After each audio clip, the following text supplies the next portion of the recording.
क्या बात है।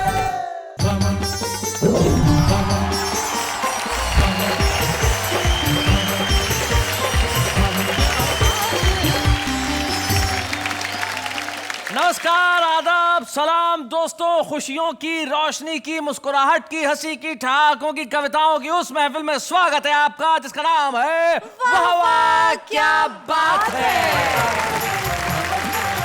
हमारे सभी दर्शकों को दिवाली की ढेर सारी शुभकामनाएं और हमारे साथ स्वागत है सभी कवियों का इस दिवाली स्पेशल एपिसोड में। क्या बात है, स्वागत है आप लोगों का। वाह भैया, दिवाली आप लोगों के लिए तो खुशियां लेके आ रही है क्योंकि दिवाली का दिन लक्ष्मी के आने का होता है और आज आप यहाँ आए तो लक्ष्मी तो आपके घरों में आएंगी ही। और हमें बड़ी खुशी है कि हम इसके वाहक बन रहे हैं कि लक्ष्मी आपके घरों में आए। लेकिन इन सरस्वती पुत्रों के साथ रहने में जो मजा है वो अलग ही है। आपके शब्द में जो धन है उसका क्या कहना साहब। आज आप इस एपिसोड में यहाँ होंगे, कमाल करेंगे, लेकिन आप लोग कमाल करें उसके पहले दिवाली पे जो सामने जलता हुआ दीपक मुझे नजर आ रहा है, मुझे एक कवि मित्र जगदीश सोलंकी की 4 पंक्तियां याद आती है। वो कहते हैं, हमने ऐसा जगाया है चेतन यहाँ हमको शाही सलाखें झुका न सकी। हमने शोलों पे शैया सजाई सदा हमको वक्त की ज्वाला जला न सकी। हम शहीदों के कुनबे में पैदा हुए हमको अर्थी की भाषा रुला न सकी। और अपना दीपक लहू से जला है सदा जिसको आंधी कभी भी बुझा न सकी। तो हमारा ये खुशियों का दीपक हमेशा जलता रहेगा और आज के एपिसोड में, इस दिवाली के खास एपिसोड में हम हंसेंगे भी, मुस्कुराएंगे भी, ठहाके भी लगाएंगे हमारे इन कवियों के साथ और मिलके कहेंगे वाह वाह क्या बात है। मैंने देखा वो अंदर पागल खाने में एक लेक है, उसके अंदर दही डाल रहा था। अच्छा, मैंने कहा क्या कर रहा है? कहता देखते नहीं लस्सी बना रहा हूँ। मैंने कहा इसीलिए लोग तुझे पागल बोलते हैं, इतनी सारी लस्सी तेरा बाप पिएगा? चलती संसद में पल भर में नेता हुआ विलोपी, तन मन में ज्वाला भड़का दी देखो उसने वो पी। चमचों को ऑर्डर देकर बुलवाई उसने गोपी, और गोपी के चरणों में उसने धर दी अपनी टोपी, धर दी अपनी टोपी। बताती हूँ।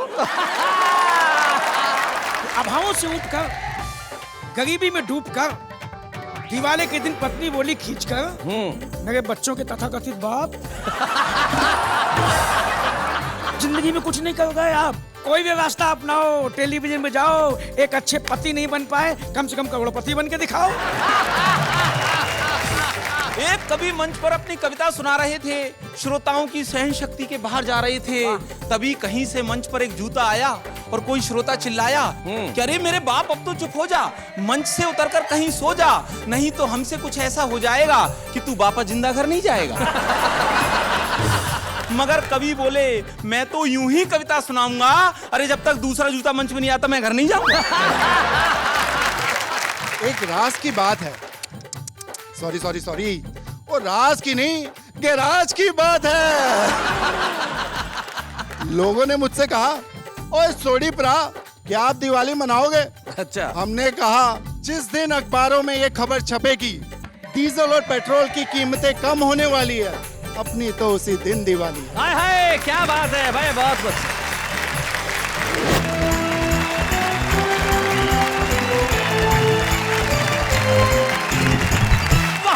क्या बात है। मैं जानता हूं कि तमाम लोग इस वक्त इंतजार कर रहे हैं कि हमारी महफिल की शुरुआत कब हो। महफिल की शुरुआत तो हो चुकी है, हमारे मित्र हमारे साथ हैं।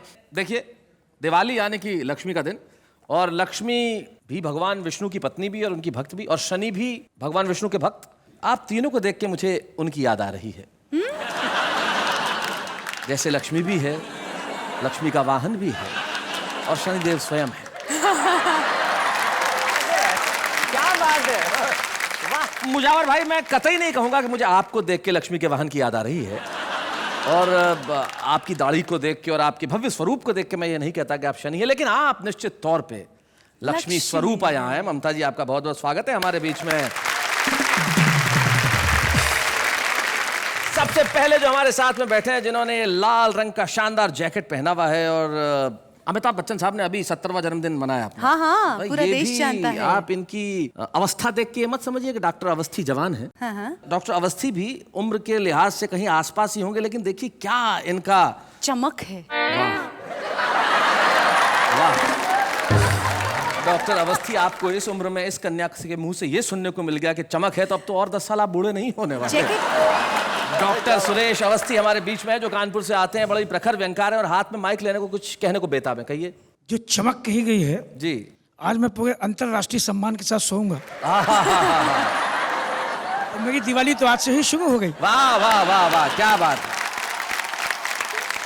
डॉक्टर सुरेश अवस्थी के पास में आगरा से हमारे बीच में आई ममता शर्मा, जो बेहद खूबसूरत अंदाज से अपने गीत पढ़ती हैं और बहुत अच्छा लिखती है। उनके छंद, उनकी गजलें, उनके गीत और उनकी पैरोडीज, तमाम चीजों पे उनकी पकड़ बड़ी कमाल की है। और अभी हाथ बांध के वो इस तरह से बैठी हुई हैं, एक खोल देती। नमस्ते किया। डॉक्टर ममता शर्मा हमारे साथ है आगरा से। डॉक्टर मुजावर मालेगावी ने एक कसम खा रखी है कि जब जब कैमरा सामने आएगा तभी उसी दिन वो बाल बनाएंगे। और आज आपने बड़े सलीके से अपने बालों में कंघी की है और क्या खूबसूरत नजर आ रहे हैं माशाअल्लाह मुजावर साहब। बहुत बहुत शुक्रिया भाई। क्या बात है। अभी मैंने डॉक्टर सुरेश अवस्थी कहा, ममता शर्मा का, और डॉक्टर मुजावर मालेगावी कहा। अब मुजावर साहब न तो कोई एलोपैथी या होम्योपैथी के डॉक्टर है, ना पीएचडी है, तो लेकिन देखिए चिकित्सक तो वही होता है जो लोगों के जीवन में खुशियां लेके आए। तो अब ये जीवन में जब लोगों की खुशियां बांट रहे, तो इनसे बड़ा डॉक्टर कौन? डॉक्टर मुजावर मालेगावी। वाह वाह। हैदराबाद से हमारे बीच में आए हैं, मूलतः बरेली के रहने वाले हैं, पंजाबी इनकी मातृभाषा, और हिंदी में कविताएं लिखते हैं। भाई सरदार तो कमाल है भाई, वाह क्या वाह। बात है। इनके पास भी जो बैठे हैं वो भी दूध से कम नहीं है। यम आपने ये यम दूध वाला कहा या इन्हें देख के यम यम यम्मी वाला कहा? क्योंकि इन्हें देख के अक्सर कई खाद्य पदार्थों की याद आ जाती है, जैसे कि लड्डू, हाँ। जैसे कि चकली, जैसे कि आलू। लेकिन बड़े ही खूबसूरत कवि हैं। और हमारे हास्य के क्षेत्र में एक ऐसा कवि, महाभारत के काल में एक संजय हुआ करते थे। संजय मन की आंखों से देखना जानते थे। ये संजय भी मन की आंखों से उन कविताओं को ढूंढ लेता है जो लोगों के जहन में बसती है। संजय क्या झाला। बात है। अंत में ये विवादास्पद ढांचा, एक मिनट खड़े हो जाओ भाई साहब। विवादास्पद ढांचा। जी, ये इसलिए कि ये कभी भी ढह सकता है। देखो बैठ गया, ये तुरंत बैठ गए हैं। लेकिन बड़े कमाल के कॉन्फिडेंस के कवि हैं साहब। इसे आत्मविश्वास कहते हैं। वजन इनका 42 किलो और नाम है दिग्गज। क्या बात है। दिनेश दिग्गज भाई, क्या बात है। तो हमारे साथ हमारे सभी मित्र आज यहाँ एकत्रित हैं, जो इस दिवाली एपिसोड में ऐसा धमाल करने वाले हैं कि आप करोड़ों दर्शक घरों में बैठ के कहेंगे, वाह वाह क्या बात है। मैं जानता हूं कि दुनिया में इतने गम हैं, इतने तनाव हैं, इतनी परेशानियां हैं कि वहां सिर्फ एक ही चीज है जो आपको गमों से निजात दिला सकती है, और वो है कविताएं। और आपकी खुशी को बढ़ाने के लिए मैं चाहता हूं कि असरदार प्रारंभ हो, और असरदार प्रारंभ के लिए हमारे पास सरदार तुक तुक है। क्या तो बात जोरदार है? तालियों से हम स्वागत करें सरदार तुक तुक का।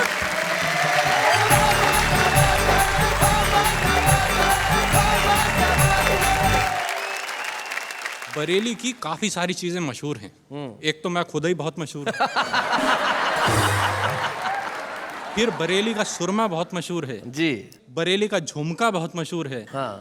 और एक बरेली का पागल खाना बहुत मशहूर है। नहीं, अभी ममता जी आगरा से आई हैं, ये मेरे को बोल रही थी कि नहीं नहीं आगरा का पागल खाना बड़ा है, पर मेरा फर्स्ट हैंड एक्सपीरियंस है। बरेली के पागल खाने में फैसिलिटीज बहुत हैं। अच्छा। नहीं, जिसने एक्सपीरियंस किया है उसको ज्यादा मालूम होगा। आप लोग ये मत समझें कि मैं वहां पे रहता हूँ, नहीं, मैं आता जाता रहता हूँ। मेरा एक फ्रेंड है वहाँ। हाँ। तो एक दिन मैं उससे मिलने गया तो मैंने देखा वो अंदर पागल खाने में एक लेक है, उसके अंदर दही डाल रहा था। अच्छा। मैंने कहा क्या कर रहा है? कहता देखते नहीं लस्सी बना रहा हूँ। मैंने कहा इसीलिए लोग तुझे पागल बोलते हैं, इतनी सारी लस्सी तेरा बाप पिएगा?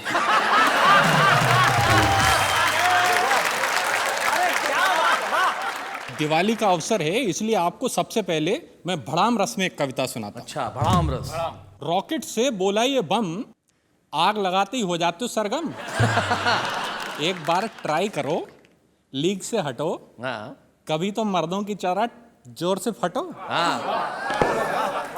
रॉकेट बोला ये तेरे पिछले कर्मों की सजा है अच्छा। कि भाड़ से फट जाता है। भैया फटने से कहीं ज्यादा मजा उड़ने में आता है। बहुत अच्छे। इस डिस्कशन में पकड़ा जोर, ढेर सारे पटाखे इकट्ठे हो गए चारों ओर। बम बोला मेरी आवाज से जग हिलता है। रॉकेट ने कहा मेरी आभा से नभ खिलता है। इतने में ही एक फुलझड़ी आई, हाय हाय हाय हाय। उसने दोनों की पूंछ में आग लगाई। 2 पल में सारा डिस्कशन सिमट गया। एक बेचारा हवा में उड़ गया, दूसरा वहीं पड़ा पड़ा फट गया। और इस कांड का सार क्या है? फुलझड़ियों से बच के रहना। फुलझड़ियों से बच के रहना, ये ऐन वक्त पे दगा देती हैं। कभी तो बम में लगा देती हैं आग, कभी रॉकेट से हवा में उड़ा देती। क्या बात है, वाह वाह वाह वाह वाह, बहुत अच्छे। ये कविता फुलझड़ियों से बच के रहना आपने इन्हें तो समर्पित नहीं की? इनके लिए मैं एक श्रृंगार रस की कविता कह देता। श्रृंगार रस की, जी जी, बहुत खुश होंगी ये। एक बार हम मंच पर खड़े कविता सुना रहे थे, श्रोता श्रृंगार रस में डूबे जा रहे थे। अच्छा। हमारे कंठ से कविता कामनी बही जा रही थी, परंतु हमारी नजर पहली पंक्ति के आगे नहीं बढ़ पा रही थी, अच्छा। क्योंकि पहली पंक्ति में बैठी एक बाला बार बार हमें देखकर मुस्कुरा रही थी हाय हाय हाय हाय। और लगातार अपनी सैंडल सहला रही थी। जब काफी देर तक ये प्रक्रिया नहीं रुकने पाई तो हमारी अंतरात्मा जोर से चिल्लाई। हमने कहा हे देवी, क्यों सेंटर की पॉलिसी अपना रही हो? ऊपर से मुस्कुरा रही हो, नीचे से चप्पल दिखा रही हो। हाँ। अरे अगर खुंदक आ रही है तो खुंदक उतारो, चप्पल उतारो और दे मारो। वो बोली कविवर आप व्यर्थ ही घबरा रहे हैं, शायद मेरा व्यवहार समझ नहीं पा रहे हैं। आपके श्रृंगार रस में गोते लगा रही हूँ, इसलिए बार बार मुस्कुरा रही हूँ। और मेरे पति कहीं गोते ना लगाने लगे, इसलिए ये सैंडल सहला रही हूँ। बहुत अच्छे। पसंद आई आपको? हाँ हाँ, बहुत अच्छी है। दूसरी वाली आपको नहीं समर्पित करूंगा। नहीं कीजिए, नहीं, बड़ी मैंने स्पोर्टिंग आज है। आप पहले सुन लीजिए, उसके बाद कहिएगा आपको चाहिए समर्पण कि नहीं चाहिए। एक बार हास्य कवि सम्मेलन में जब हमने श्रृंगार की कविता सुनाई तो एक कवित्री हमारे पास आई, बोली जब कविता लिखनी नहीं आती है तो क्यों कविता पे जुल्म ढाते हो? हाँ। मेरी चोटी को भैंस की पूंछ बताते हो? और ये कविता तुमने किस मुहूर्त में रची है? मेरी उपमा देने को भैंस ही बची है। मैंने कहा देवी जी, मुझे अभी अभी आपके दिमाग में बसी गलत फहमी दिखी है। मैडम ये कविता मैंने आप पे नहीं भैंस पे लिखी है।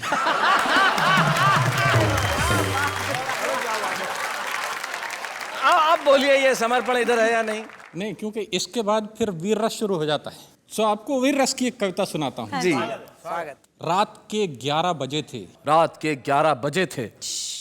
रात के 11 बजे थे। हम गली के नुक्कड़ पे खड़े थे, चारों तरफ सन्नाटा था, हमारे हाथ में आटा था। अच्छा। डर के मारे हमारी जान निकली जा रही थी। गली में रहने वाले कुत्ते की स्पेसिफिकेशन याद आ रही थी। गली में मिल जाए तो नुक्कड़ तक दौड़ाता था, कभी कभी तो बोटी भी नोच खाता था। क्या बात है। हमने गली में झांक के गौर से गली का मुआयना किया, फिर सावधानी पूर्वक गली में प्रवेश किया। आधे रास्ते पहुंच के हमें वो महाकाल नजर आया। हमें देखते ही जोर से गुर्राया। हम जहाँ खड़े थे वहीं थम गए। हमारे पांचों तंत्र एक साथ जम गए। हमारी हालत देख के वो हौले से मुस्कुराया, फिर हमारे पास तक आया, बोला अबे यार क्या करता है, आदमी होकर कुत्ते से डरता है? जा निकल जा। अच्छा। नहीं काटूंगा, सच्ची बोलता हूँ, पैर भी नहीं चाटूंगा।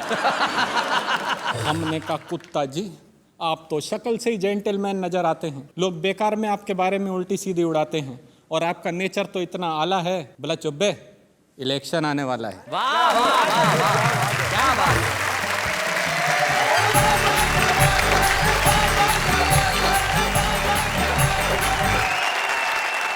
बहुत बढ़िया बहुत बढ़िया बहुत बढ़िया भाई तुक जी, आपने कमाल कर दिया। आपकी कविताओं में सिर्फ हास्य नहीं था, व्यंग्य की धार भी थी, और आपने जिस सहज ढंग से कविताओं को सुनाया, और सबसे बड़ी चीज जो बरेली वाला भाषा का टच था। जैसे एक शायर थे, उनकी गजल का मिसरा था कि इधर चिलमन से ये झांकें, उधर चिलमन से वो झांकें। अब भीड़ देखी तो भूल गए, अब आगे की लाइन याद ही नहीं आ रही। बोले इधर चिलमन से ये झांके, उधर चिलमन से वो झांके, उधर चिलमन से ये झांके, इधर चिलमन से वो झांके। एक खड़ा हो गया, बोले लगा दे आग चिलमन को, न ये झांके न वो झांके। लेकिन आपने जो हंसी की कविताएं पढ़ के हमारे दिलों में झांका वो कमाल का था। और ममता जी अब आप इधर उधर मत झांकिए, ठहाके मत लगाइए, क्योंकि जनता मेरी ओर ताक रही है। और आप क्यों बगलें झांक रही है? आप इधर आइए, आपकी बारी है ममता शर्मा।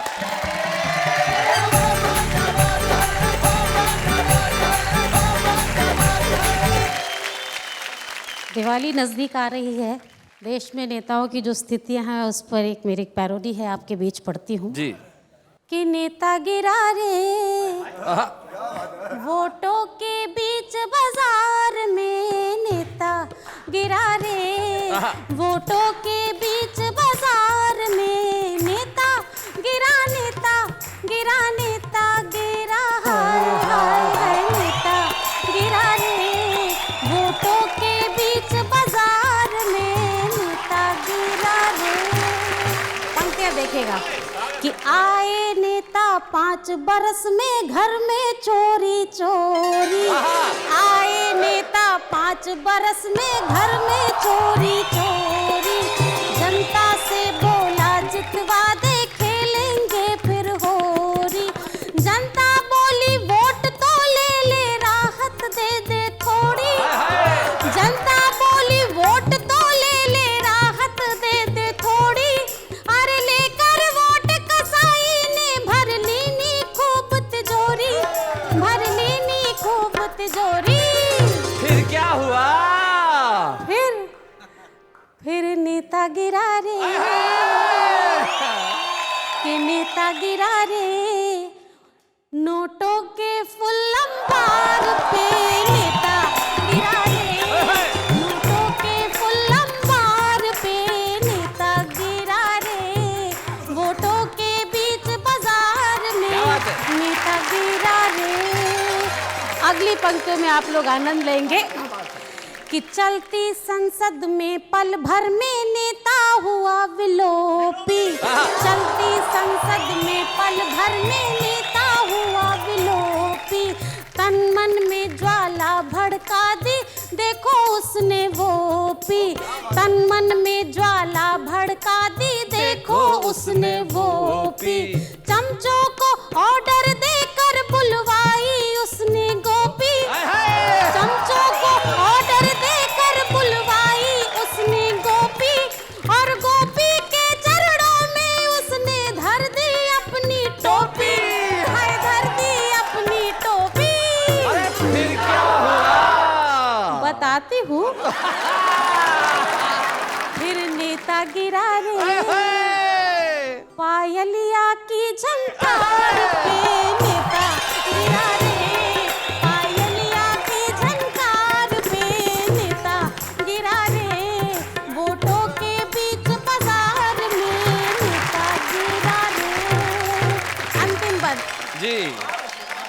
कि बोरा भर व्यापारी लाया जय हो रिश्वत रानी, बोरा भर व्यापारी लाया जय हो रिश्वत रानी, छर्रों से गुल छर्रों से तब खूब हुई मनमानी, छर्रों से गुल छर्रों से तब खूब हुई मनमानी, फिर स्टिंग ऑपरेशन में फंस गए राजा जानी, फिर स्टिंग ऑपरेशन में फंस गए राजा जानी, और गुपचुप खींची टीवी ने दिखला दी सही कहानी, दिखला दी सही कहानी।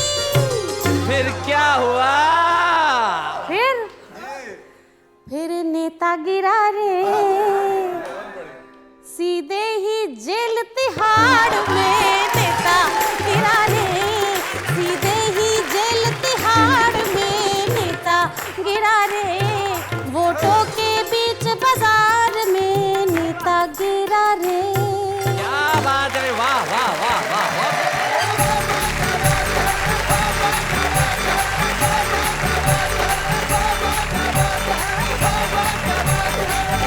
क्या बात है ममता जी, भाई आपने कमाल कर दिया। सिर्फ 2 ही शेर मुझे याद आते हैं। मुनव्वर राणा साहब यूं कहते हैं कि हम कुछ इस तरह तेरे चेहरे के दीदार में खो जाते हैं, हम कुछ इस तरह तेरे चेहरे के दीदार में खो जाते हैं, जैसे बच्चे भरे बाजार में खो जाते हैं। क्या बात है, वाह वाह। जैसे बच्चे भरे बाजार में खो जाते हैं। और जो अगली बात इस देश की सच्चाई की मेरी खुददारी ने किया है एहसान मुझ पर, वरना जो जाते हैं दरबार में खो जाते हैं। लेकिन हमारे बीच एक ऐसे कवि हैं जो दरबारों में खोए नहीं, उनकी कलम ने हमेशा सच लिखा। व्यंग की पकड़ रखने वाला एक ऐसा कवि जो सिर्फ कवि और कलमकार नहीं है, पत्रकार भी है। अपनी हास्य व्यंग की रचनाओं के साथ हमारे साथ हैं डॉक्टर सुरेश अवस्थी।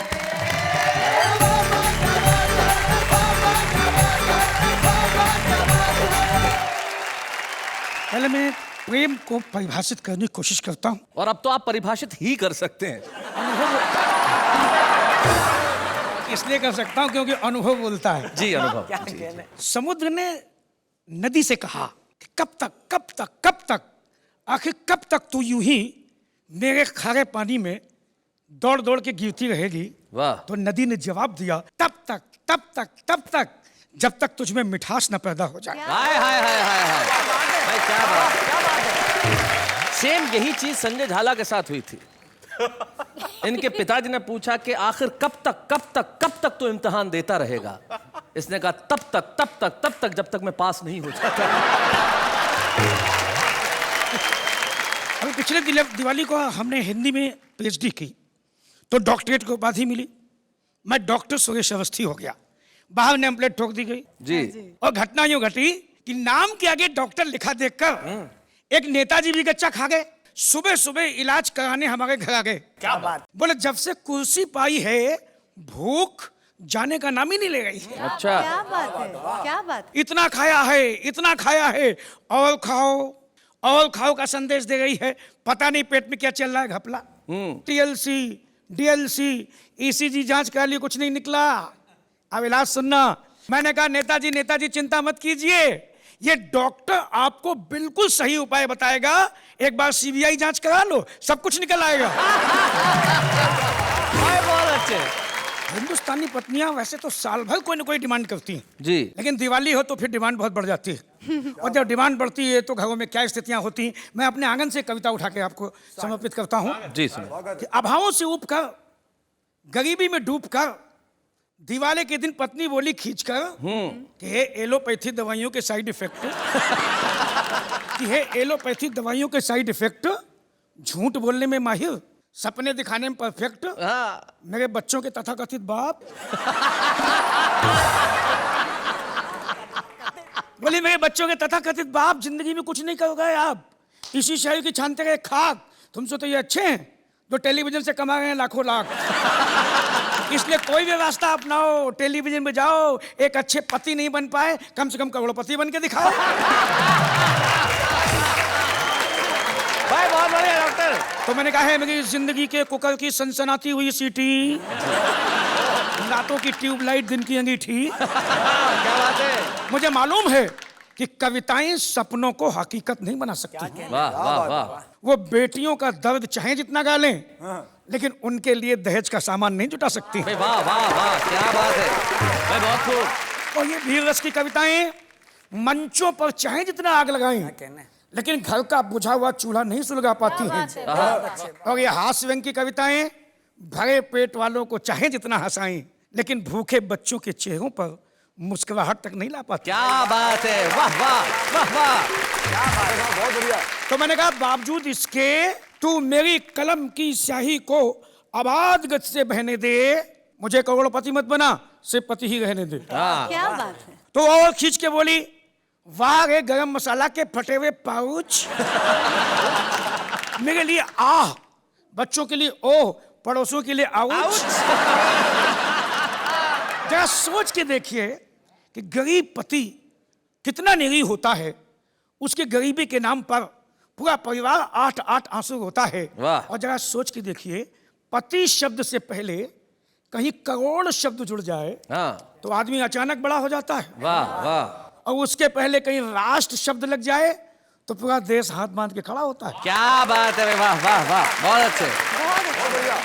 मैंने कहा ये मोहल्ला छाप दिमाग की अंतरराष्ट्रीय फितूर, हवन कुंड में जली हुई कपूर तो मुझे गलत रास्ते पे ले जा गई है, टेलीविजन की ओर धकिया गई है। मैं तेरे बहकावे में नहीं आऊंगा।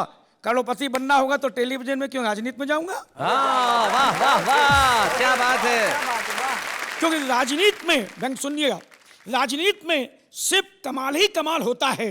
सुबह को भिखारी दास जाता है, शाम को करोड़ों लाल होता है। वाह वाह, क्या बात है। मैंने कहा पगली, राजनीति का लेन देन तो बड़ों बड़ों को नहीं दिखता है, वहां सड़े से सड़ा नेता करोड़ों में बिकता है। क्या बात है भाई, वाह वाह वाह, बहुत अच्छे।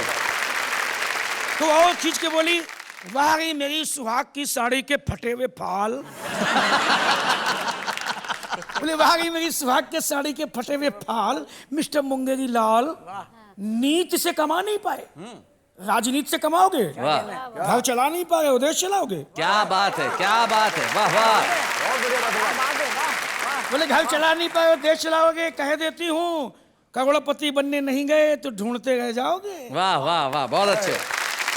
तो मैंने उसे समझाया, प्यार से समझाया, मेरी प्यारी भोली बन्नो, शोले की बसंती चिंगारी की सन्नो, तू तो मेरे लिए गोल्ड है, तू तो मेरे लिए गोल्ड कॉइन है, तू तो मेरी लाइफ है, तू ही मेरी लाइफ लाइन है। तो न केवल हटो जी, कैसी कैसी बातें बनाते हो, घर में मुझे लाइफ लाइन बताते हो, जैसे मुझे मालूम नहीं कि बाहर जाके कहाँ कहाँ लाइन लगाते हो। बहुत अच्छे।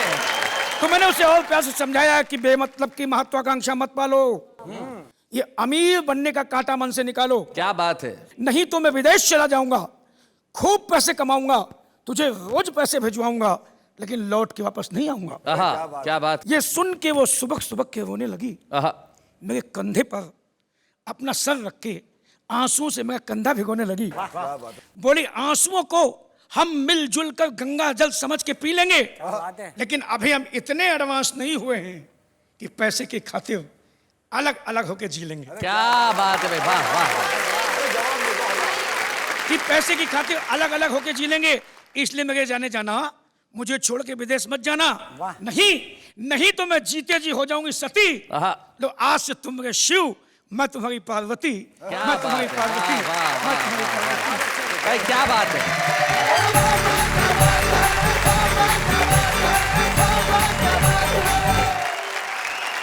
क्या बात है डॉक्टर साहब, सुहाग की साड़ी के फटे हुए फॉल, गरम मसाले के पाउच, हाँ? मेरे लिए आह, बच्चों के लिए ओह और पड़ोसियों के लिए आउच। ये पड़ोसियों के लिए आउच क्यों है? हाँ, मैं अपनी पत्नी के साथ अपार्टमेंट में चढ़ रहा था जी, पड़ोस के अपार्टमेंट में झगड़ा होने की आवाज आ गई थी। अच्छा। पति दोनों झगड़ गए थे। मेरी पत्नी मुझसे कहा कि दोनों लड़ गए, एक बार आप वहां जाते क्यों नहीं? मैं गया था इसके पहले 2-3 बार, ये उसी का नतीजा है। क्या बात है भाई डॉक्टर सुरेश अवस्थी। लेकिन जिस तरह से बताया कि करोड़पति बनने के लिए राजनीति में चले जाइए, तब मुझे माणिक वर्मा जी की सिर्फ एक पंक्ति याद आती है। वो कहते हैं कि समय समय की बात है और समय समय का योग, लाखों में बिकने लगे 2 कौड़ी के लोग। चलिए इसी बात पे मैं भी आपको पूछ रही हूँ कि आप जी। दिवाली में करने क्या वाले हैं? मैं और वो, हम दोनों मिलकर सफाई करने वाले हैं। मैं समझी, जी, वो कौन? वो यानी कि मेरी गर्लफ्रेंड, और हम दोनों मिलकर सफाई करने वाले हैं। हाँ हाँ, दिवाली में तो सफाई घर की होती है। नहीं नहीं, इन दोनों को अलग अलग सफाई कर रहे हैं। मैं घर की सफाई कर रहा हूँ, वो शॉपिंग करके मेरी जेब की सफाई कर रही है। ये बताइए जी, कि दिवाली के दिनों में आपने कभी शरारतें की है? बचपन में? अरे बहुत बहुत की है। जैसे कि? नहीं नहीं, बता नहीं सकता।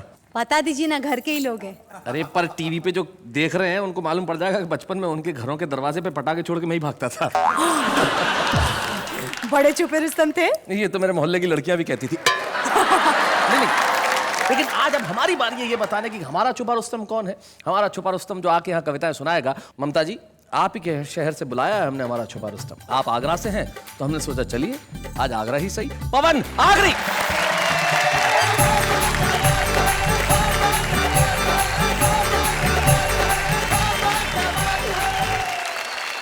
आप सभी को दीपावली की बहुत बहुत शुभकामनाएं। शैलेश जी हमारे बड़े भाई हैं। मैं आज जो भी कुछ हूँ इनकी वजह से हूँ। मैं और भी आगे जा सकता था लेकिन उन्होंने जाने नहीं दिया। कुछ कवि श्रोताओं पे जुल्म करते हैं। इस तरह जुल्म करते हैं, एक श्रोता बन के मैंने कविता लिखी है कि एक कवि मंच पर अपनी कविता सुना रहे थे। टुक टुक जी, मतलब आप नहीं थे। एक कवि मंच पर अपनी कविता सुना रहे थे, श्रोताओं की सहन शक्ति के बाहर जा रहे थे। तभी कहीं से मंच पर एक जूता आया और कोई श्रोता चिल्लाया कि अरे मेरे बाप अब तो चुप हो जा, मंच से उतरकर कहीं सो जा, नहीं तो हमसे कुछ ऐसा हो जाएगा कि तू वापस जिंदा घर नहीं जाएगा। मगर कवि बोले मैं तो यूं ही कविता सुनाऊंगा, अरे जब तक दूसरा जूता मंच में नहीं आता मैं घर नहीं जाऊंगा। आप जानते हैं कि आज कुछ अंग्रेजी के शब्दों को लोग हिंदी का शब्द मानकर यूज करते हैं। जी। जैसे एक रेलवे स्टेशन की बात थी, मुझे एक ट्रेन के बारे में पता करना था। मैंने एक सज्जन से पूछ लिया, भैया ये पूछताछ कार्यालय कहाँ है? वो साहब काफी जल्दी में थे, बोले मुझे नहीं मालूम, साइड में जाके इंक्वायरी से पता कर लो। बहुत अच्छे। मेरी एक भतीजी है, वो कॉन्वेंट स्कूल में पढ़ती है। मैंने एक दिन उससे पूछ लिया कि बेटा तेरी पढ़ाई कैसी चल रही है? बोले अंकल बहुत अच्छी चल रही है। मैंने कहा और हिंदी की? बोले हिंदी की भी बहुत अच्छी चल रही है। तो मैंने वैसे ही उसका सामान्य ज्ञान जानने के लिए उससे पूछ लिया कि अच्छा बेटा महादेवी के बारे में तुम कितना जानती हो? 15 मिनट तक सोचती रही। बोले अंकल मैं कंफर्म तो नहीं हूं, पर मुझे लगता है कि महादेवी श्रीदेवी की बड़ी बहन का नाम होगा। बहुत अच्छे। आप किसी रिक्शे वाले से कहिए, बोले भैया विश्वविद्यालय चलेगा? बोले साहब ये क्या होता है? बोले यूनिवर्सिटी चलेगा? बोले साहब ऐसे बोलिए ना हिंदी में। क्या बात है, वाह बहुत अच्छे। लोग जो जब भी परीक्षाएं देते हैं हिंदी की, 4, 5, 6 कवियों की जीवनी याद कर लेते हैं। जब एक लड़का जिसको परीक्षा के अगले दिन तक जब उसे किसी कवि की कोई जीवनी याद नहीं हुई, तो उसने उन कवियों की जीवनी की नकलें तैयार की, उसे शरीर के प्रत्येक अंग में छुपाया और वो पर्ची पकड़ी गई। मैं कविता शुरू करता हूं। जी बताइए। कि बोर्ड की परीक्षा का सालाना सत्र, हिंदी का आया प्रश्न पत्र, सभी परीक्षार्थी पेपर हल कर रहे थे, कुछ अकल से और कुछ नकल कर रहे थे। तभी एक छात्र ने छोटी सी पर्ची निकाली, उस पर कुछ उड़ती सी नजर डाली, लेकिन निरीक्षक की नजर से वो बच नहीं पाया। उसने उस छात्र से उस पर्ची को छुड़ाया और पर्ची को पढ़कर तो उसके छक्के छूट गए, हिंदी के कवियों के भाग्य फूट गए। उस पर्ची में लिखा था कि कबीरदाजी मोजे में, सूरदाजी बाह में, तुलसीदास बेल्ट में, बिहारीलाल पाँव में, महादेवी आस्तीन में, पंत जी अगल में, प्रसाद जी कॉलर में, नलाल जी बगल में। क्या बात है। और शेष के लिए एक छोटी सी पर्ची घड़ी के डायल में, जिसमें हिंदी साहित्य का इतिहास मिल जाएगा। और नकल करते यदि पकड़ा गया तो एक बड़ा नोट पीछे की जेब में जिसे पाकर निरीक्षक खिल जाएगा। क्या बात है, बहुत अच्छे। हमें देखकर उस लड़के की बुद्धिमत्ता पर बड़ा आश्चर्य हुआ कि देखो ये लड़का कितना दूरदर्शी है। अरे हम सबसे ज्यादा मर्मस्पर्शी है। यदि अब बड़ा होकर कुछ नहीं बन पाया तो जरूर यह नेता बनेगा और हम जैसे शिक्षित बेरोजगारों का प्रणेता बनेगा। यह देखते ही देखते हमसे बहुत दूर निकल जाएगा और हम जैसा युवा इस शिक्षा की चक्की में पिसता ही रह जाएगा। क्या बात है, वाह वाह वाह वाह। बहुत अच्छे पवन, बहुत बढ़िया सुनाई आपने कविता। इसमें व्यंग के सरोकार थे। हमारे एक मित्र हैं, वो कहते हैं कि मैंने आज तक अपनी लाइफ में एक भी वर्ड इंग्लिश का यूज नहीं किया। एक भी वर्ड इंग्लिश का यूज नहीं। ये हमारी भाषा की स्थिति है, लेकिन आपने उस भाषा के हमारे सरोकारों पे व्यंग किया और आप एक छुपे रुस्तम के तौर पर यहाँ आए। आज जो एक प्रोत्साहन चिन्ह आपको हम प्रदान कर रहे हैं, वाह वाह क्या बात है कि मंच से आप कल सारी दुनिया में अपनी पताका फहराएंगे। हम बड़े खुश हैं आपको ये प्रोत्साहन चिन्ह देते हुए। पवन आगे।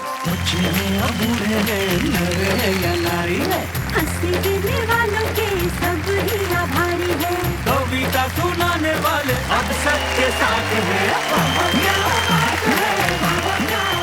एक साहब एक साइकिल की दुकान पे गए और वह जाके कहने लगे कि मेरी द्विचक्र वाहिनी के अग्र चक्र में वायु का प्रवाह अत्यल्प हो गया है, कृपया अपने वायु ठूसक यंत्र से इसमें कुछ वायु प्रवाहित कर दें।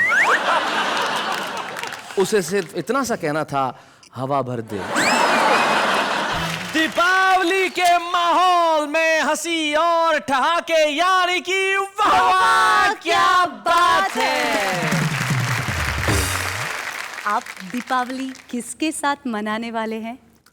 मैं दिवाली पूजा अर्चना, श्रद्धा, सद्भावना, इन सब के साथ मनाऊंगा और इन्हीं के साथ मनाता हूं हमेशा। आपकी वाइफ कुछ कहती नहीं है? नहीं, वो क्यों कहेगी, वो भी इन सब के साथ ही दिवाली मनाती है। कितनी अच्छी बात है। हाँ बिल्कुल, भगवान ऐसी समझदार वाइफ सबको दे और आपको अच्छी हिंदी दे। क्यों? तब आपको पता चलेगा कि पूजा अर्चना ये सिर्फ लड़कियों के नाम नहीं होते हैं। पूजा करते हैं, अर्चना करते हैं, जी जी जी जी श्रद्धा के जी साथ। जी। आप थोड़ी अपनी हिंदी ठीक कर लीजिए, वरना आप भी ऐसी कविताएं लिखने लगेंगी। ये जवानी है दीवानी, शादी करके देख ले, याद आ जाएगी नानी।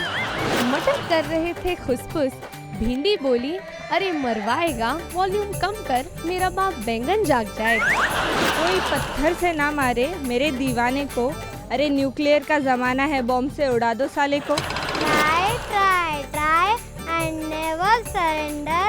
Remember, after every October there is a November. शराब पी नहीं मैंने, पर नशे से गुजरा हूँ। तू मेरे पास से गुजरी और लड़खड़ाया मैं। शायरी सुनिए, पागल हो गए, दिमाग खराब हो गया आपका।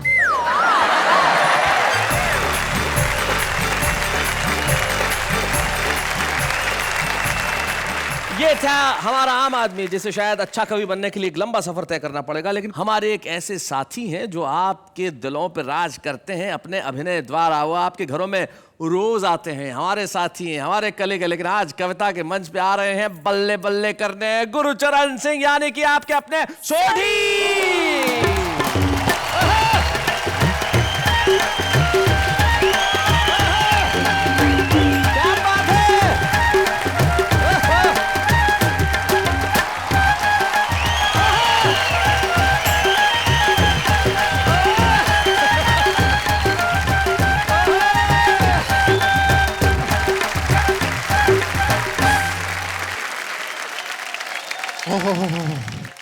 मजा आ गया मेहता साहब। क्या बात चले जी, ओ दिल खुश कर देता। आपने जिस तरह से उठाया, अच्छा हुआ ये डांस करने नहीं आई। ओ यार पहले बोलते अभी आ जाते हैं, इसमें क्या। ओ मेहता साहब बड़े हैंडसम लग रहे हो तुसी। अंजलि मेहता जी बड़े सोने लग रहे हो तुसी। असल में आपको कहना इन्हीं को था, मेरा तो सहारा लिया आपने। क्या बात कर रहे हो यार, जो सच्चाई है वो बोलनी पड़ती है। और इतने बड़े जो हमारे बीच में कवि हैं, आप सबका भी शुक्रिया। और मेहता साहब क्या इज्जत बख्शी है आपने मेरे को। नहीं, मैंने तो आपको इज्जत बख्शी, अब आप मेरी भी इज्जत रख लेना। ओ मेहता साहब तुझे बिल्कुल चिंता ना करो यार, ओ मैं आपकी इज्जत रख लूंगा। क्या है ना, मेरे गैराज के जितने भी स्पेयर पार्ट्स हैं, हाँ। वो सब घोल के फर्स्ट क्लास कविता लेके आया हूँ। चलो जी, करो तुम्हारी कविता दी जीप स्टार्ट। और ये कविता की जीप स्टार्ट आपको पसंद आएगी, और नहीं पसंद आएगी तो मेरा क्या बिगाड़ लोगे भाई। तो सुनिए, एक राज की बात है। सॉरी सॉरी सॉरी, वो राज की नहीं, गैराज की बात है। लोगों ने मुझसे कहा, ओए सोडी प्रा, क्या आप दिवाली मनाओगे? अच्छा। हमने कहा, जिस दिन अखबारों में ये खबर छपेगी डीजल और पेट्रोल की कीमतें कम होने वाली है, अपनी तो उसी दिन दिवाली है। हाय हाय, क्या बात है भाई, बहुत अच्छा। यारों बस एक बात शेयर करता हूं और फिर जाना चाहूंगा। मैं दिल्ली से मुंबई दिवाली वाले दिन ही निकला था, 9 नवंबर 2007, और मालिक की कृपा से मुझे तारक मेहता का उल्टा चश्मा मिला और आप सबका प्यार मिला। क्या बात है भाई, वाह वाह वाह वाह। Thank you. चलो चक दे पटे, बल्ले बल्ले बल्ले बल्ले बल्ले।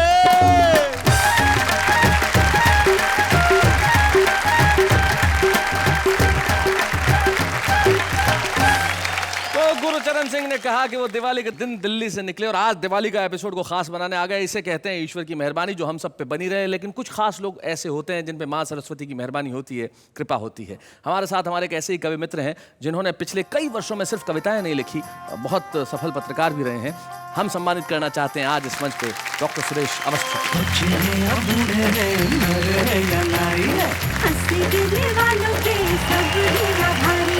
कविता सुनाने वाले अब सबके साथ हैं। आज बड़ी खुशी की बात है, डॉक्टर सुरेश अवस्थी की बिटिया निष्ठा, नहीं डॉक्टर निष्ठा तिवारी और उनके दामाद डॉक्टर आरबी तिवारी यहाँ उपस्थित है।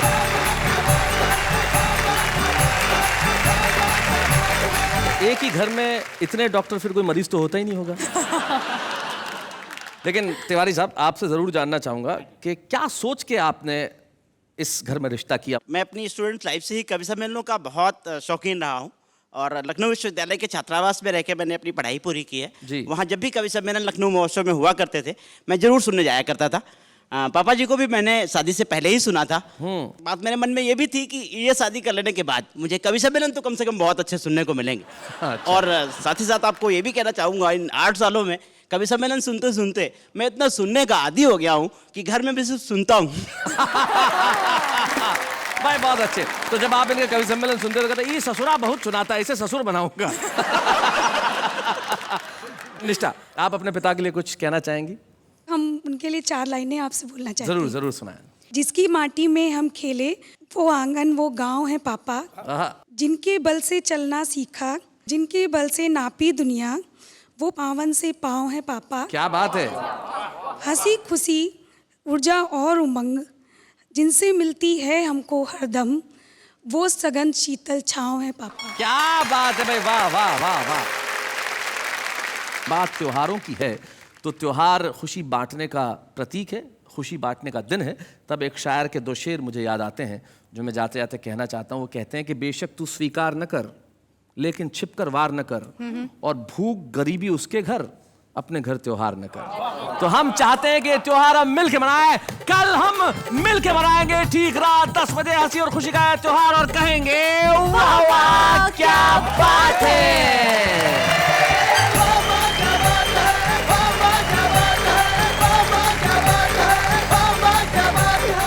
ऐसे और भी मज़ेदार वीडियो के लिए हमारे चैनल को लाइक, शेयर और सब्सक्राइब करें।